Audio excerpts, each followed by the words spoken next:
Hey, salut tout le monde, c'est Skydream, j'espère que vous allez bien. Quel plaisir de vous retrouver aujourd'hui pour un tout nouveau projet que je nommais les tutos psycho.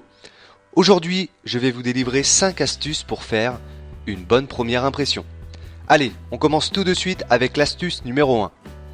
Pour faire une bonne première impression, travaille ton body language, c'est-à-dire ton langage non verbal. L'analyse non verbale est quelque chose de très primitif. Nos ancêtres jaugeaient les possibles ennemis des autres tribus en les observant. Lors d'une première impression, on analyse donc les autres pour les jauger. Un regard franc et un sourire sont par exemple deux indicateurs positifs.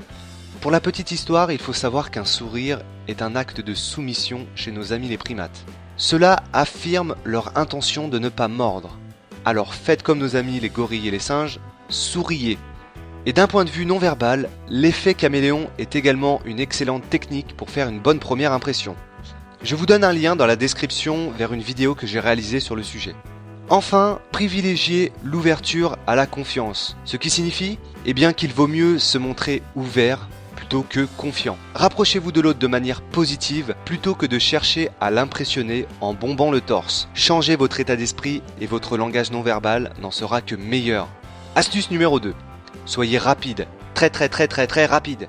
Selon une étude de l'université de Princeton, il faut 1/10 de seconde pour porter un jugement sur quelqu'un. Dans cette astuce, j'aimerais donc évoquer le bon état d'esprit à adopter en toutes circonstances. Voici donc un exercice très simple. Lorsque vous irez dans la rue, observez une personne et cherchez à savoir quelles sont ses principales qualités. Comme ça, par intuition. Ne pensez qu'aux qualités. En réalisant cet exercice plusieurs fois par jour, votre cerveau se mettra automatiquement en mode positif. Croyez-moi, cela impactera positivement vos relations.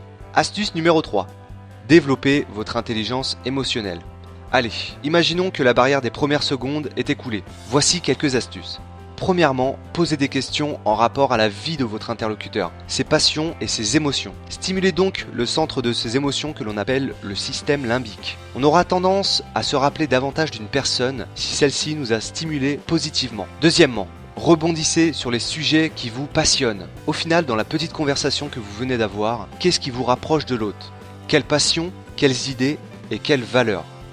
Troisièmement, soyez attentif aux moindres petits détails. En effet, ils ont leur importance. Développez votre écoute active, ouvrez grand les oreilles et grand les yeux.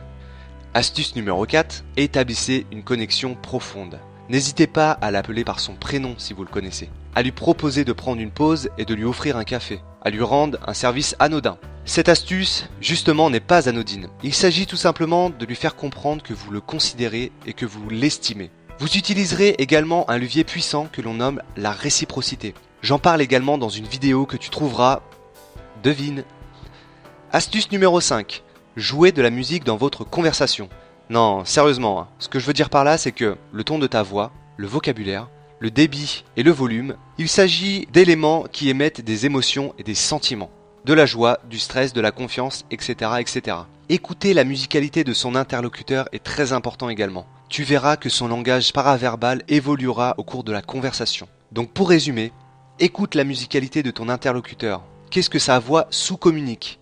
Deuxièmement, cale-toi son rythme, son volume, son débit et son vocabulaire. Troisièmement, apporte ensuite ta musicalité. Sois heureux et bienveillant même dans ton langage paraverbal. Si tu as réussi, magie, ton interlocuteur va se connecter à toi. Voilà, c'est tout pour cette vidéo, j'espère qu'elle t'a plu. Bon, clairement, c'était plutôt une sorte de test. J'aimerais vraiment savoir si ce concept t'a plu. N'hésite pas à me laisser un commentaire juste en dessous pour me donner tes remarques et tes conseils pour améliorer le projet s'il le faut. On se dit à bientôt, à très vite sur la chaîne. Salut!